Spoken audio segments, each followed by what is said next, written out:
Hey everyone, if there isn't everyone that I'm speaking to, trying to avoid this glare here. Mark Mordue reporting 1 week before Addi Road Riders Festival 2026 in Marrickville kicks off on Saturday 16th of May. The theme for the festival is Truth Beauty, or Beauty Truth. We've kind of been mixing the order up through that glorious thing called absent-mindedness. Many of you might have picked up that the words come from the John Keats poem Ode on a Grecian Urn, which sounds kind of overly romantic and maybe a bit naively romantic. And people have also been asking with that why the hell I would go with a theme like that.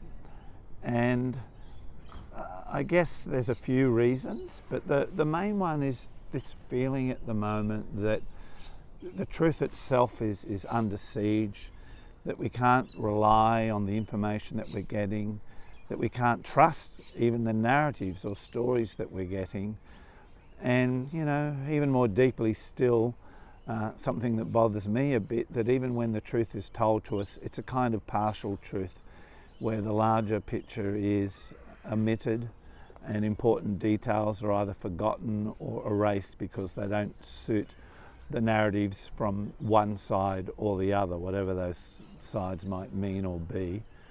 So then it becomes a question of how do we get to a fuller truth, and with it, what does the truth even mean? What's the point of having all the facts if the facts or the details sort of brutalise and alienate you and disempower you? So, you know, that correlation between a concept of the truth and a concept of beauty seems important to me, something meaningful about the kind of truth that we might receive.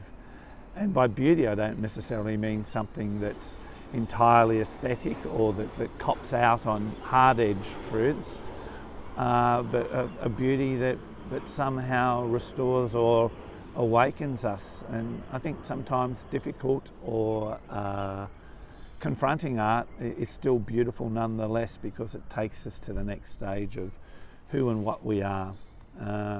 So that's a little bit about the thinking involved, and the themes on the day, whether it's a panel on anxiety or a panel about dealing with grieving and loss, or just some of the music that we've got, mostly from really kind of brilliant young artists around the inner west and the city of Sydney, who are lyrically amazingly advanced. You know, I think when I compare them to myself at their age, and you know, panels that include really great artists that have cartoonists involved, displaying their work through a projector, evolving their storytelling and sharing both the story and how they do it.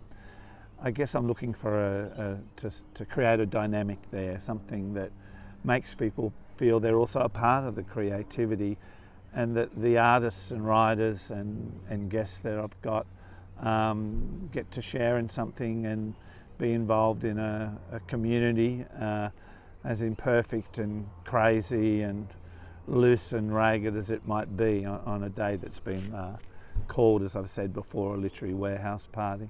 So I'm hoping people will come along, and I'm hoping that you'll have a good time on the day, as well as be inspired and feel that you'll leave with something that matches that truth, beauty, truth theme, and that connects us in a way with John Keats's words, you know, well over 100, more like 200 years now, I think, and to those artists who are living in the present too, because I guess that's what all artists try to do, meet their time and transcend their time in the same kind of beautiful, truthful moment. Okay, so that's the reason for the theme, as best I can improvise it here right now. See you at the festival, Saturday 16th of May. Tickets at Humanitix, kicks off 11 a.m. Make sure you go for the 2026 festival when you go to Humanitix, not the year before. I've mentioned that before, as well as a little careful warning.